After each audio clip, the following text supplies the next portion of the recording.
पालक पनिर त हिन्दी शब्द हो नि त, त्यसैले आज हामी बनाउँदैछौँ मिठो पालुङ्गो पनिर।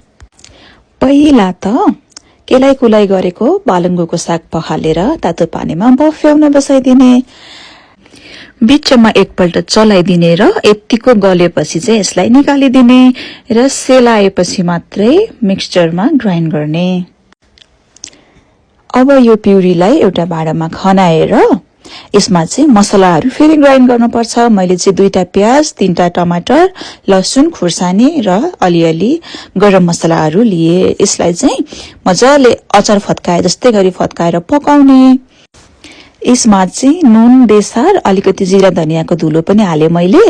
यति हालेपछि चाहिँ नडरोस् भन्नको लागि चाहिँ अघि साग फत्काको वाला पानी थियो, त्यो पानी हालेर थोरै पानी एड गरेर छोपेर एकछिन बाफिन दिने।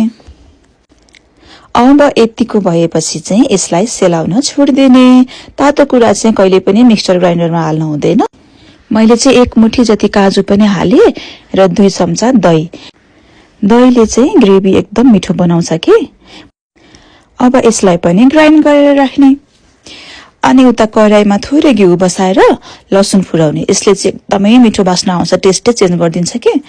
अनि अघिको सागको प्युरी हालेर मजाले चलाउने, बाक्लो नहुन्जेली टाँसिन नदिने। अनि त्यसपछि मसलाको ग्रेभी फेरि हाल्ने यसमा र मजाले चलाएर यसलाई मिक्स गर्ने। डढ्न चाहिँ दिनु भएन, चलाइराख्ने बेला बेलामा।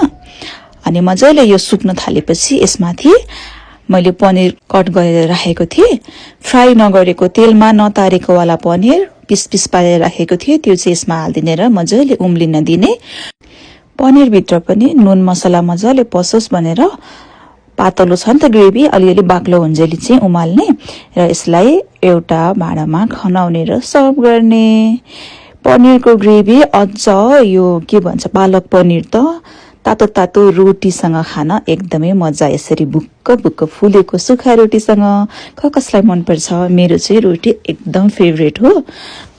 आज चाहिँ यो हाम्रो बेलुकाको खाना हो। साँझ भइसकेको छ, खानाहरू सबै रेडी छ, स्यालेड रेडी छ, दही रेडी छ, यता रोटी पनि पाकिसक्यो। अनि आज चाहिँ घिउ सकिएको थियो, मेरो घिउ खार्ने दिन। नौनी ल्याएको थियो, नौनी बसाल दिएर हामी चाहिँ खाना खान थाल्यौं। यता उम्लिँदैछ सानो आगोमा। आउनुहोस् अब खाना थालौं। रोटी चाहिँ भिडियो गर्दा गर्दै साह्रो भएछ र अर्को हालिदिए लास्टमा। कति थोक ध्यान दिनु के है, भिडियो बनाउने चक्करमा के गडबड हुने। यो चाहिँ हाम्रै घरमा पालेको महौरीको मह। मेरो श्रीमानलाई चाहिँ